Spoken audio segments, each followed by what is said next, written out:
Well, it's been many weeks since you guys have seen me or this layout, so let's get this update done and see how we're going.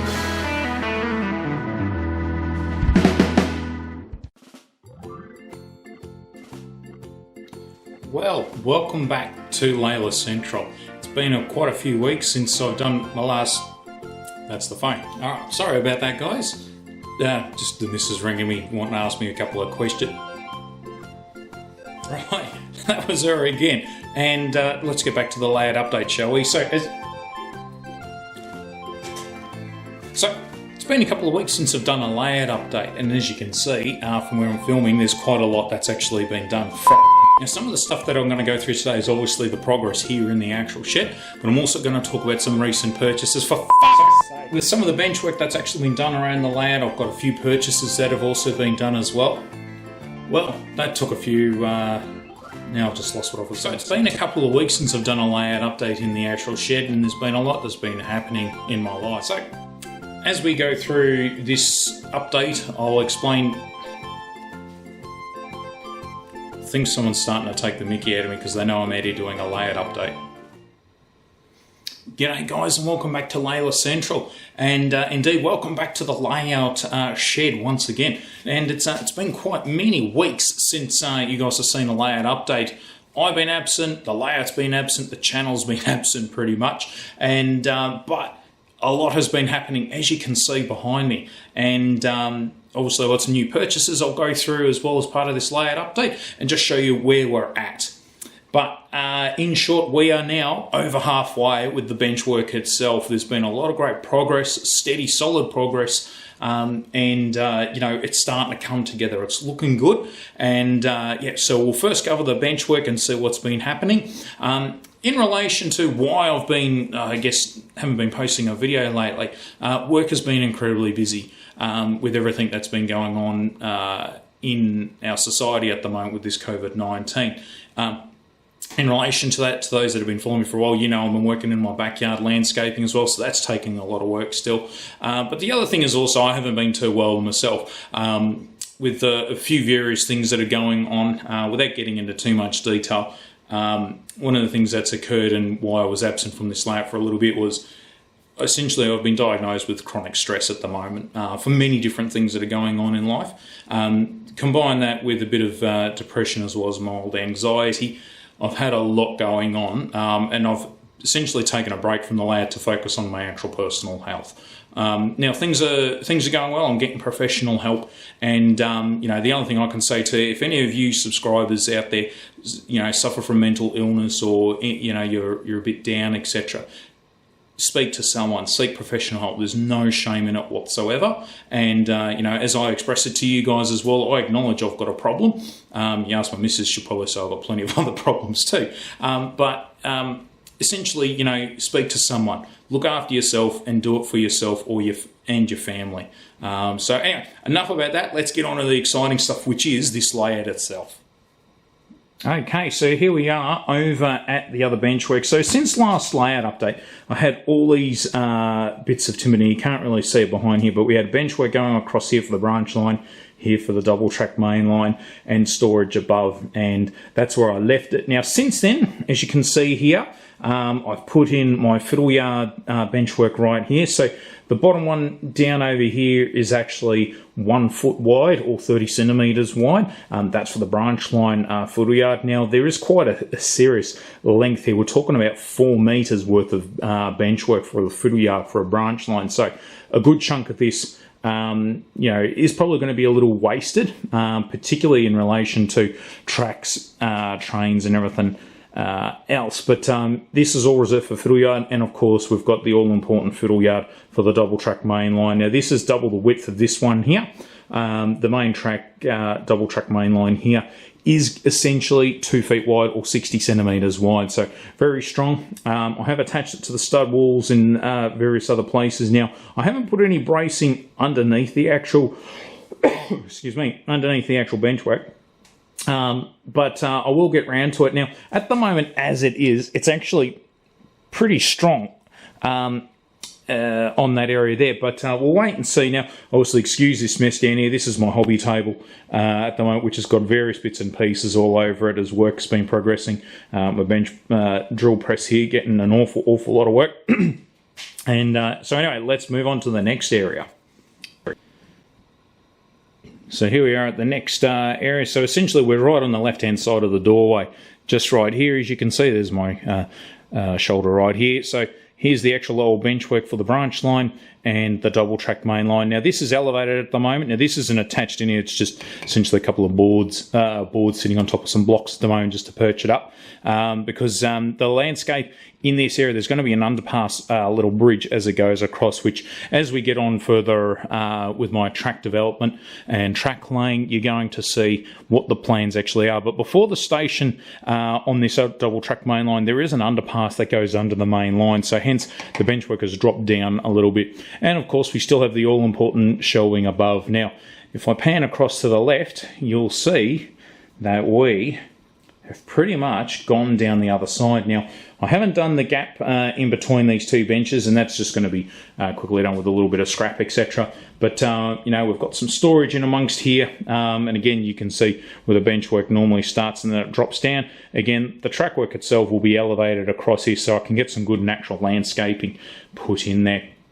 As we pan across, you can see now we're back on the main return back just over here on the left hand side.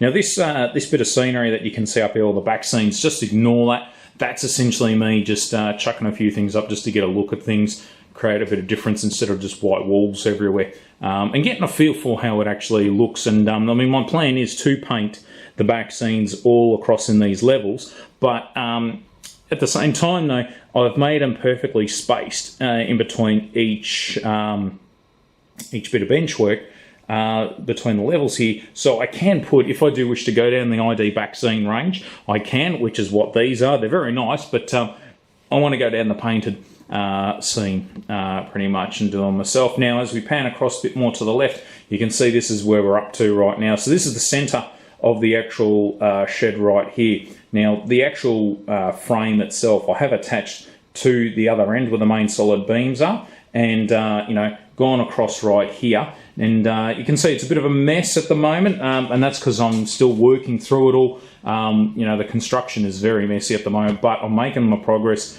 As I get back around and do over here, then all of a sudden I've got all the storage above here as well as below for me to move stuff, so this will get tidied up and moved into its appropriate places as well. Now having said that, the benchwork which is attached to the walls, if we just use this as an example right here, again, it's just attached to the studs. Now, it does do quite well. It is quite strong, but there is that little bit of a flex that is occurring in some of it. So we'll be putting some bracing in there just to give it more, be a bit more stronger and to support more weight. Now, one of the things that I wanted to pick your brains about as my subscribers is I've got a few methods on how I can go about this. Now, the bottom bench work down here isn't an issue because what I'll do is I'll put my bracing underneath and come at an angle. That's fine.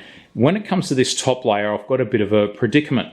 Now, I can put my railing to go underneath at a funny angle, but it may then show in some of my video footage as I video trains and photograph things going through the areas down below on the branch line, we might see some of those timber beams, which may annoy me. The other option is to put the bracing on the back up the top here at an angle like this and hide it with some scenery. Now that can be done, however there are some places where that's not going to be suitable and the brackets are going to be showing as well, which I don't want, because in some cases, like if we use this as an example, if I've got an angle bracing going from about here over to here and the land's supposed to drop down on the other side, well, I can't really hide that bracket. So I'm a little bit unsure how I want to go about it. I think the best method is to go underneath. But, you know, share your thoughts, share your ideas. I do welcome you guys have some fantastic ideas at times. And so, yeah, that's where we're up to at the moment. So I'll change the camera view so you can see some of the stuff. Okay, so here we are underneath the actual bench work. And as I mentioned, you know, here's the bottom branch line right here, which I'll just get a couple of bits of timber, attach them from, say, about here, go at an angle and attach them down there, which will be quite good. Underneath, as we have a look here, for example, I mean, my best option is probably to attach something, let me go to here, about here, and put it at a bit of an angle. But I want to be very, very cautious. So like if I take video like this, I mean, as you can see, we will see the timber going across these areas here. But I don't want these big things hanging in the way, you know, obscuring the view, directing it, you know, grabbing attention rather than what we're actually filming. So it's something that I'm going to take a look at. I'm probably going to look to see if I can get some simple metal brackets that'll actually fit under here. Now, I did get these fellas just as an idea, just to see how that actually work. You know, just attach something like that and have a little bit of a metal brace that goes in between them in some places, which they may come out to here. I do have some bigger, stronger ones. I'll see if I can actually quickly find them. Okay, here we go. So we've got brackets like these that'll work quite good. These are quite strong, very industrial-like, and you know, I can attach them just here. And to be honest, I think that'll do the job quite well. That's what I'm going to go with at the moment. But obviously, share your ideas, share your thoughts. You know, I do read all your comments and I do also reply to them. So I dare say that's probably the method moving forward. In some areas down below, look, I could do that with it, and that would work.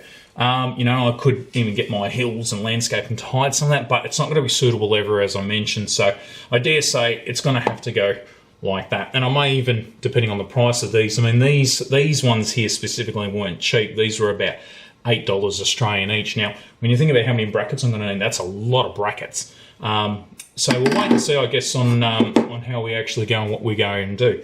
But yeah, let's move on to another area of interest.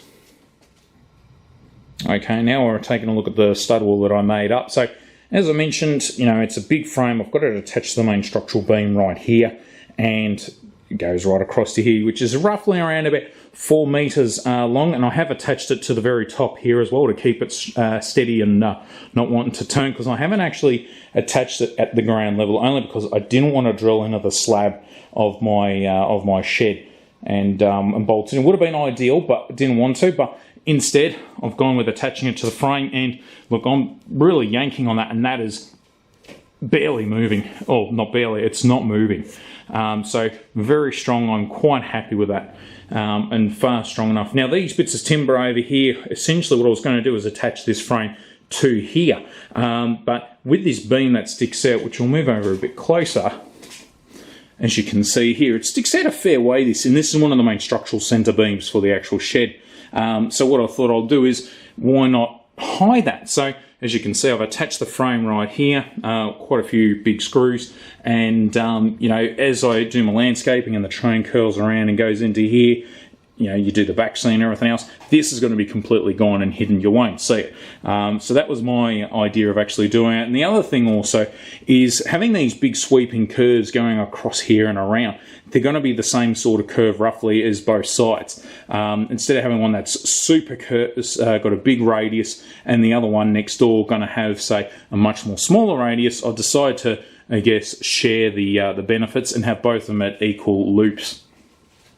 As we go down over to here now, for those that may remember from some of my earlier track plan stuff, what I'm going to do now, this bench is not staying here at all. This will eventually move, but the idea is the bench work for both levels will come around and go in a big circular fashion right here and then curl back in.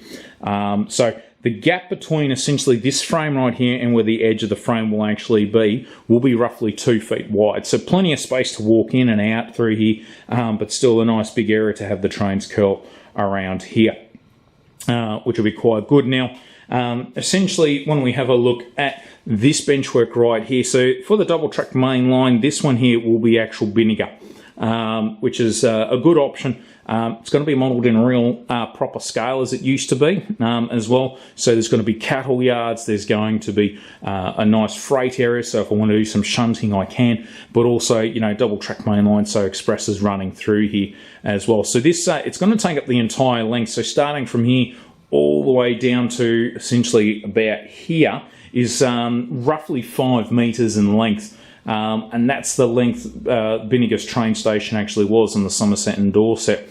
Now, as we look below here, for the single track mainline, we're going to be modelling pile, which I think is how you pronounce it. You know, forgive me if I've pronounced it wrong.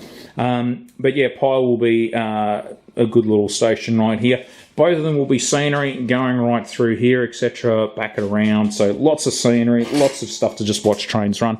As we get over to here, however, this will be the area on the bottom layer is where I'll actually model Masbury. And the idea is where I've got, sorry, not the bottom layer, I'm talking the top double track main line here. As we go from Vinegar and you go around, trains used to pick up a banking engine which used to push them over the heavy gradient. So, you know, the idea is I'll be able to film some movements where, you know, we've got a small Ginty pushing a freight train up the steep gradient. Now, there won't be an actual gradient here. I just wanted it all flat, of course, but, you know, for filming wise, we'll be able to still tell the story where the train comes up, and as the train or the freight train comes to Masbury, you know, it'll lose its banking engine, so then the train can continue on. So it should be quite interesting to model, and of course the train will then come back around, back through here and back to where it goes. Now, I may be modelling some big tunnels right here, but we'll wait and see. That is the plan, but we'll wait and see. I may even move Masbury from here and move it over to here. So we'll wait and see. As for the lower branch line, so, you know, the train will come across here, go around, back around here, and down over to here. The idea is I'll probably have Ashcott halt around here. So the branch line train really is going to be single track and more scenery than track, but it will still follow, you know, the S&D train, S&D railway that once existed. But as you can see, plenty of timber, plenty of stuff here. All this stuff will be used as I move around. At the moment, the benchwork is still this much more nicer pine that I'm using, and despite the amount of work, as you can see, I've still been rebaiting all my and countersinking all my screws. They're all continuous, they're all the same, and to be honest, I'm very happy with the quality that I've been putting into this, to the fact that, you know, I'm proud of what I'm producing. So a bit of pride there, but the idea is a lot of this sort of timber and stuff that you see here will be used elsewhere, particularly these sorts of planks.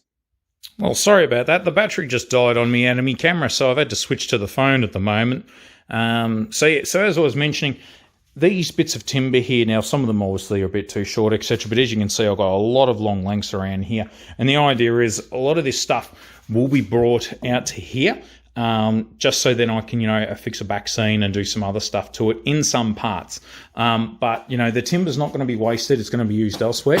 In relation to these sorts of chipboards, now these boards are actually, in my opinion, quite a little bit heavy. Now, ideally, I want to use those, however, for essentially the storage benchwork along these areas here, but they will need some serious reinforcing, particularly with those metal brackets like I've shown before, for these to actually do, you know, to be actually used. They're quite heavy, but this will get tidied up. I mean, we've got a couple of crates and other things here which can be moved, but apart from this stash of timber right here, I am moving stuff around, and it's all moving, and, you know, we're clearing up, we're making some space. Still a bit of a mess, but, you know, so the layout itself is still in progress, and it's still getting worked on as we speak. Now, I'll move on to some exciting purchases that I've been making over the time. So, while I've also been building this new layout, and of course, those that recall, I used to do a segment on my channel called Monthly Mailbox. Now, Monthly Mailbox hasn't been occurring for quite some time. Having said that, though, I have been buying a couple of purchases, you know, since Monthly Mailbox has actually stopped. And I will start Monthly Mailbox up again in the future, but at the moment I've got a few things that I want to share and show you guys what I've actually got. And now at the moment I've just got some ball head track here sitting on my foam road bed, which is sitting on a stick of timber, which is what a majority of the track will actually be on my layout. However, in some parts it will be sitting up higher and elevated like this in a way, just, you know, do a bit of scenery. So one of the things that I've actually gotten is, now this is the boring stuff, if you want to call it that. First thing I've gotten is a lot of decals of the late British Railway symbols in different sizes. So that, and the other thing is also some more decals, but around the late British Railway numbering. And the idea is I've got some trains that I've purchased over the last few months, well, not a few months, essentially the last 8 months, that I need to re-livery, put the late BR symbol on, but also renumber some of them. And some of those will be renumbered in some of the locomotives that ran on the Somerset and Dorset Railway. Now, looking at purchases, the first thing that I actually purchased was essentially every Somerset and Dorset Railway used to run a 4F. So we'll get this out of the packet and we'll take a squiz at it. And there she is. So that's a nice 4F that I've gotten. Now, I found this for sale quite cheaply, one of the online railway stores that I buy my models through. And this was essentially a bit of a bargain. Now, I can understand why that may have been. This is an older tooled model. Now, it is DCC ready, so, you know, it's quite good. It does have sprung buffers along with... Well, it did have sprung buffers. No, must be getting it wrong. Never mind. You know, it'll still fit the job quite well, but the thing that stunned me the most is it has traction tyres on it. Now, correct me if I'm wrong, I always regard the traction tyres as an older tooling, and these days a lot of our models don't need traction tyres, but a bit unsure. But hey, you know what? It's annoying, but at the same time though, for the price, this was actually quite good. And, you know, the S&D, these were synonymous running on the Somerset and Dorset Railway. A very nice addition, I would think, otherwise, for the actual railway itself. Okay. The next model that I purchased quite some months ago, and again, is quite iconic to the Somerset and Dorset Railway. And I managed to purchase this marvellous 7F from Bachmann Branch Line.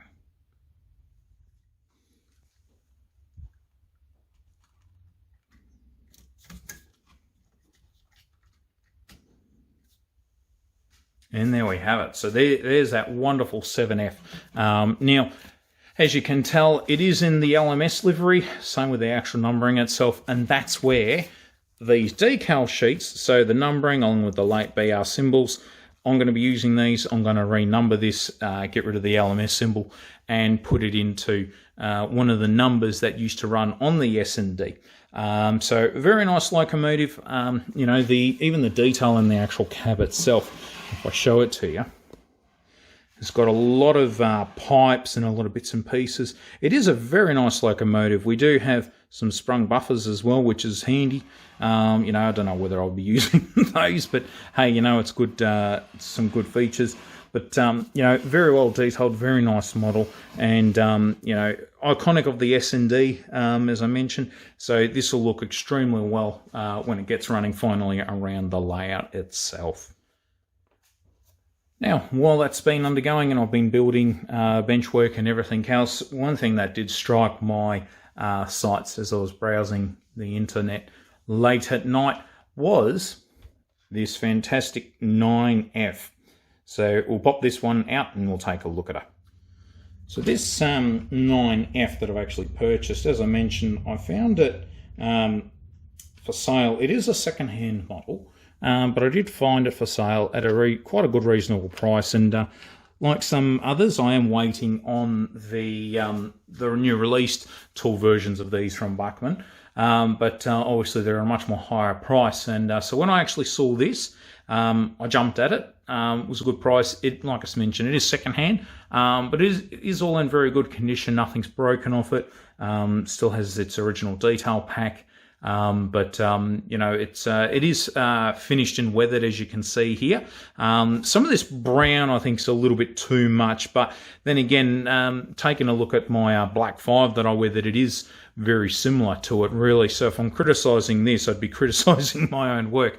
But you know, it does look quite good. Has a very nice looking detailed cab in it. Not as extensive as the 7F, as you can see there. It's all moulded detail.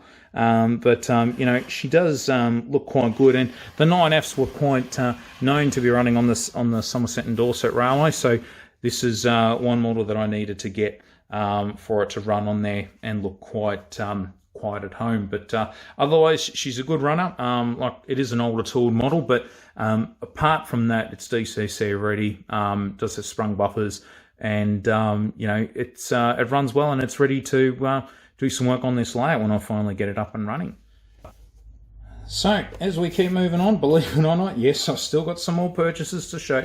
And this is the result of many, many months of just buying the odd thing here and there. So, this hasn't been done all of a sudden. This has been an accumulation over some time. So, the next thing that I ended up purchasing, which again was very known to be running on the S&D, was these 3F Ginties. Now, this Ginty, for example, these are the sort of locomotives that we're doing into the banking, pushing of other heavy trains up the steep gradients on the Somerset and Dorset. So this I felt was very important to actually get. So now let's get her out and take a closer look.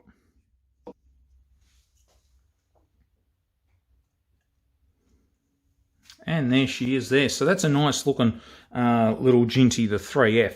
And as you can see, it is in the British Railways livery with the numbering. And again, I'll get rid of some of that, put a late BR symbol on it, and renumber it for one of the locomotives that actually ran in the S&D area. And this locomotive will be probably running on the layout, not just doing banking, but running in this area here where Binniger would be, doing shunting operations and doing other bits and pieces as well. So it's going to get a lot of use. I actually really like this little Ginty.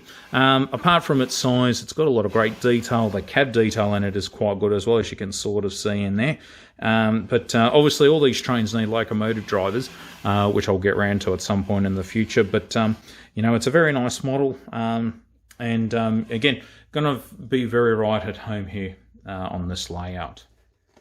Okay, one of the other purchases that I've actually made is essentially I got this in the last 2 months, and it's essentially the West Country class steam locomotive, which I do believe these were the types of locomotives that ran on the S&D as well. I've always wanted these type of locomotives, and finally gotten one. And so yeah, of course, I'll get it out of the box and let's have a closer look at it.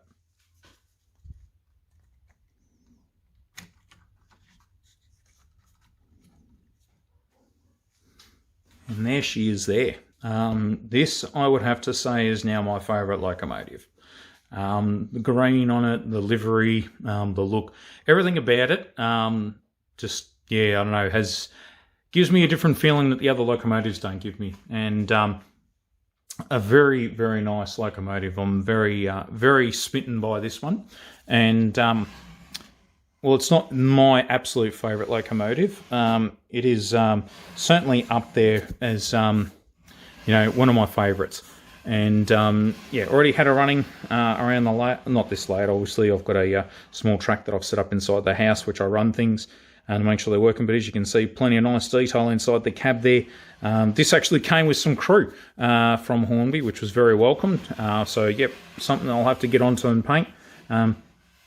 But yes, this country class will look very nice going around the layout itself. And yeah, looking forward to giving this a good run. Very, very nice locomotive. Now, I've got one more locomotive to show you. It isn't related to the S&D, but at the same time, they all fit in quite well, I think.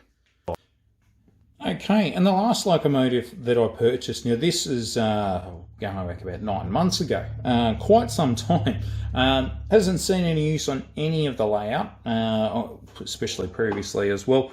And what I ended up purchasing, and this was out of a big desire, it was one of Hatton's 14XX locomotives. Now these were on bargain reduced price, and naturally I purchased one, and I mean, those that know me quite very well, the 14XX is my favourite locomotive of all time. I've got a very, very big sweet spot for it.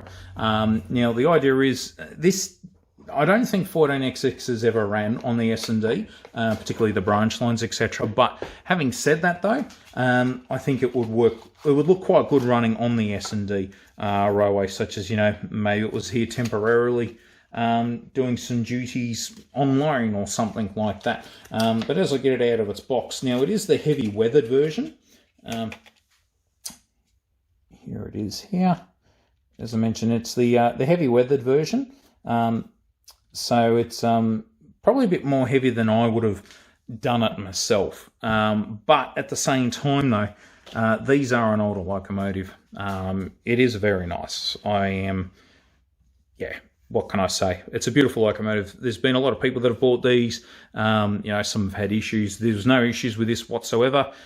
She runs very, very smooth, and this will run on my branch line from time to time with the S&D, but still in the late BR period as well. And yeah, it'll look quite good, I reckon, on the actual layout. It's a sweet little locomotive, smaller than the Ginty, and again, you know, we've got some beautiful detail cab inside there. Sorry about the lighting, so you can't really see that great, but the detail on this is pretty intense, and yeah, very, very nice locomotive.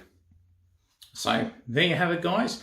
That's the layout update for here at Leila Central. Now, we've been very busy, as I mentioned, regarding all the bench work that's happening around now. So hopefully next video that I uploaded will be me showing you guys that the bench work has been completely finished, which would be very exciting if I do finally get there. But otherwise, you know, we're still here, we're still very busy, still making progress, still, as you can see from the purchases as well, adding to the collection, particularly that iconic to the Somerset and Dorset Railway, and lots to do more, but otherwise, yeah, hopefully you've enjoyed the layout update, and you've seen what I'm actually up to, and yeah, we're getting there slowly, and to be honest, I'm very keen to get some trains running around here. So there we go. So hopefully you liked what you've actually seen here in the actual layout update. Of course, you know, if you're watching this for the first time, feel free to comment below as well. Let me know your thoughts. Follow the channel by hitting the subscribe button below as well. And of course, you know, I look forward to seeing your comments and feedback, and indeed any suggestions. But otherwise, guys, take care, look after yourselves, and we will see you soon. Bye for now.